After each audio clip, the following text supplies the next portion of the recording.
Welcome to Concept Decoder. हर बार की तरह आज भी आप सबका आपके अपने प्यारे चैनल कॉन्सेप्ट डिकोडर पे स्वागत है।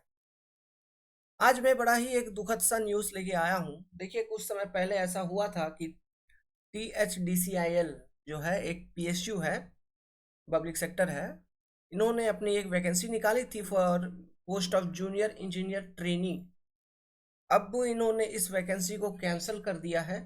तो जो भी ऐसे विद्यार्थी थे जिन्होंने इस एग्जामिनेशन के लिए फॉर्म अप्लाई किया था, कृपया करके आप पैसा वापस ले लें। तो आपको इस तरह का एक ईमेल गया होगा, ठीक है। तो इस फॉर्मेट में आप अपना रोल नंबर, अपना नाम, अकाउंट नंबर से, ठीक है, सेविंग अकाउंट नंबर वगैरह, बैंक का एड्रेस हो गया, फिर IFSC कोड हो गया, बैंक का नाम हो गया, सब डिटेल लिख के इनको भेज दीजिए, ठीक है। तो 600 रुपया आपको रिफंड कर दी जाएगी। तो ये बहुत अच्छी बात नहीं है, क्योंकि बहुत सारे कैंडिडेट का उम्मीद रहा होगा इस एग्जामिनेशन से, अब वो सिलेक्शन नहीं हो पाएगी। तो ये आज ऐसा नहीं हुआ है कि इस तरह से अचानक सिलेक्शन को खारिज कर दिया गया। ये पहले से होते आ रहा है, जब से ये सरकार आई है। जो प्राइवेट सेक्टर का इन्होंने रुख किया है, सब चीज ये अपने मित्रों को बेचते आ रहे हैं। हमारे कंपनीज जितने भी थे इंजीनियरिंग सेक्टर्स में, मैक्सिमम कंपनी को प्राइवेटाइजेशन कर दिया इन्होंने। Mechanical engineering, civil engineering, computer science वालों को तो पहले ले डूबा था इन्होंने। इंजीनियरिंग सेक्टर को ही बेकार कर दिया इन्होंने। कोई भी स्टेट का देखो, मैं बारंबार बोलता हूँ, एग्जामिनेशन रूल रेगुलेशन पे नहीं होती है, धांधली हो जाती है परीक्षाओं में। जो प्रतिभाशाली विद्यार्थी हैं उनका रिजल्ट नहीं आ पाता है, जिनके पास पैसा होता है उनका रिजल्ट आ जाता है। MP MLA का दौर है, पढ़े लिखे इंसान गधा, और ये MP MLA जो अनपढ़ होते हैं मैक्सिमम, अधिकतम, ये आपका जीवन बस कुछ चंद रुपए के लिए बर्बाद कर देते हैं।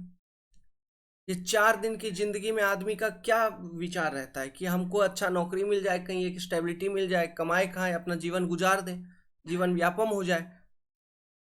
मालूम नहीं इनको इतना दौलत की क्या जरूरत पड़ जाती है, जो गरीबों का पेट मार के ये इस तरह से बुरे बुरे काम करते हैं। जो भी है, अब आपको जागना तो होगा, इस तरह से विरोध करना होगा, इन नीतियों को समर्थन नहीं देना होगा, क्योंकि ये नीति आपके हित में नहीं है।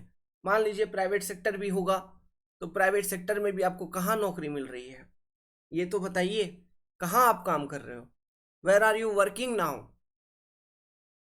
आप वर्क कर रहे हैं तो आपका हालत क्या है, ये तो बताओ, बताओ जरा।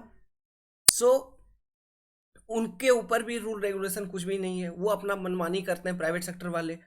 आज के डेट पे आप सभी जानते हैं, जो यूक्रेन का सिस्टम था, कुछ लोगों ने ट्विटर भी किया कि 25,000 में पहले टिकट हुआ करती थी, अब 90,000 एयर इंडिया वाले ही ले रहे हैं।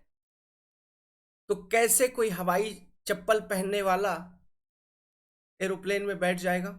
दिन प्रतिदिन महंगाई हो रही है। आप प्राइवेट सेक्टर में 10 से 15 20 हजार से अधिक का नौकरी इनिशियली देता नहीं है। चाहे माजा का फैक्ट्री में काम करो, पेप्सी का फैक्ट्री में काम करो, कहीं पर भी काम करो, 15 20 30 हजार। इसमें महंगाई इतना कि मत पूछो। कैसे आदमी अपना जीवन गुजारेगा, कैसे?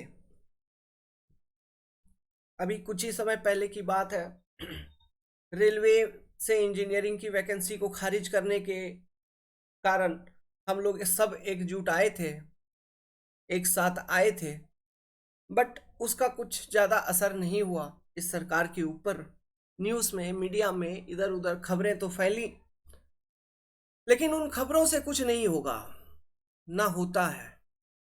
ये सरकार के लोग, इन लोगों के पास मतलब सिस्टम है, ओके। सो हम लोग को अधिक मात्रा में आना होगा। अभी क्या है, हमारा यूनिटी नहीं है हम सबका, मेन प्रॉब्लम तो वही है। आप मानो नहीं मानो, एकता नहीं है हमें। और एकता ना होने का रीजन ये जो छुटपुट छुटपुट करके जो छोटे मोटे एग्जाम, कोई UPPSC, JEE, कोई AE, कोई यूकेपीएससी, एई, जेई, ऐसा वैसा, ये सब छुटपुट एग्जाम जब जानते हो उसमें होगा नहीं। मैक्सिमम चीजों में सेटिंग चल रही है, मैक्सिमम चीजों में ये सब चीज, वो भी एक रूल रेगुलेशन टाइमली ये सब एग्जामिनेशन कंडक्ट करवाते नहीं। अगर करवा भी लेते हैं तो सिलेक्शन, फिर सिलेक्शन देने में इनकी हालत खराब हो जाती है। तो ये सब सिस्टम सुधारने के लिए हम सबको अब एक साथ तो आना ही होगा ना, जुड़ना होगा। आप लोग अवेयर हो जाइए, प्रोटेस्ट करने के लिए एनी टाइम तैयार रहिए, ये जरूरी है, क्योंकि ये हमारा हक है जो हम लेके रहेंगे। आपको अगर चाहिए, अभी ऐसे ही छोड़ के निकल जाओगे ना आगे, तो आने वाले पीढ़ियां परेशान होंगे। हम हमारा और आपका तो सिस्टम चलो चलो गया इन सब चीजों का, लेट्स सपोज अगर आप ऐसा सोच रहे हो, लेकिन अपने भाइयों के लिए तो कुछ करके जाओ। ठीक है, मैं इससे ज्यादा और क्या बोलूं। तो बात यही थी टीएचडीसी को लेके, तो आप देख लीजिए अपने हिसाब से। बाकी एसएससी जेई का प्रिपरेशन अगर आप करना चाहते हैं तो ज्वाइन कर लीजिए कंसेप्ट डिकोडर को।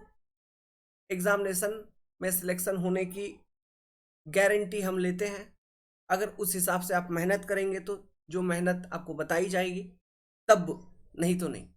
Good luck.